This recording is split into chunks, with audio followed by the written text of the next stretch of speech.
ఈ రోజు మీరు చూస్తే ల్యాండ్ టైటిలింగ్ యాక్ట్ వస్తే అక్కడి నుంచి మీ భూమిని మీరు కాపాడుకోవాలి. రికార్డులు మార్చి దుర్మార్గం ఎవరైనా పట్టా చేసుకుంటే మనం ఏమీ చేయలేని పరిస్థితి వస్తుంది. ఆత్మహత్య తప్ప వేరే గత్యంతరం లేదని చెప్పి నేను మీకు తెలియజేస్తున్నా.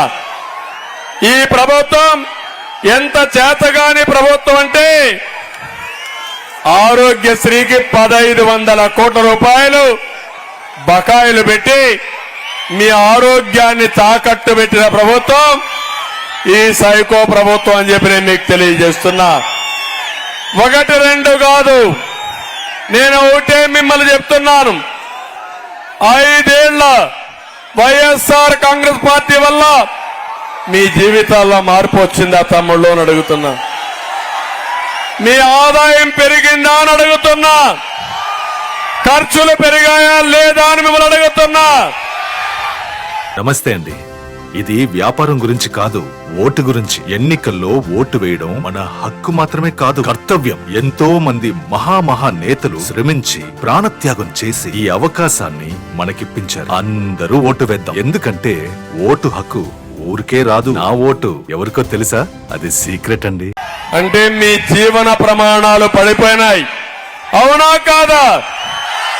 5 ఏళ్లలో మీ జీవితాల్లో వెలుగులు చేస్తామని చెప్పిన వీరు మిమ్మల్ని సర్వనాశనం చేసే పరిస్థితికి వచ్చారు. అందుకే ఈరోజు నేను డోన్కు వచ్చినప్పుడు ఒకటే అడుగుతున్నా, ఏ రైతైనా బాగున్నాడా అని మిమ్మల్ని అడుగుతున్నా. 5 ఏళ్లు వ్యవసాయాన్ని పూర్తిగా చంపేశారు. రైతు మెడ నొక్కేశారు. దిక్కుదోచిన పరిస్థితిలో రైతున్నాడు. రైతు కూలీల దీనావస్థలో ఉన్నారు. నేను అడుగుతున్నా, ఈ ముఖ్యమంత్రి వచ్చిన తర్వాత హార్టికల్చర్ అభివృద్ధి అయిందా? ఇక్కడ అరటి తోటలకు ప్రాధాన్యత ఇచ్చాడా ఈ ముఖ్యమంత్రి? వేరే పంటలు వచ్చాయి. ఇక్కడ డ్రిప్ ఇరిగేషన్ నేను 90% ఇచ్చాను. ఇస్తున్నారా తమ్ముళ్ళు అని అడుగుతున్నా. అంటే రాష్ట్రంలో వ్యవసాయం ఎత్తిపోయింది.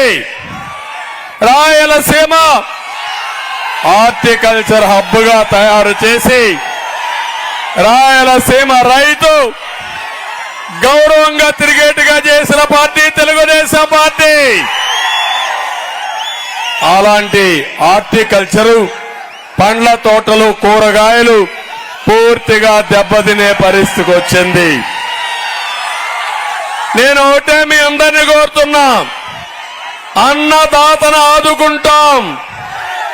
ప్రతి రైతుకు 20,000 రూపాయలు ఆర్థిక సహాయం చేసే బాధ్యత మాది. ఇది కాకుండా ఈరోజు నేను ఒకటే చెప్తున్నా, ఏమమ్మా ఆడబిడ్డలు మీ జీవితాలు బాగున్నాయా తల్లి? ఏదైనా కొనే పరిస్థితిలో ఉన్నారమ్మా మీరు?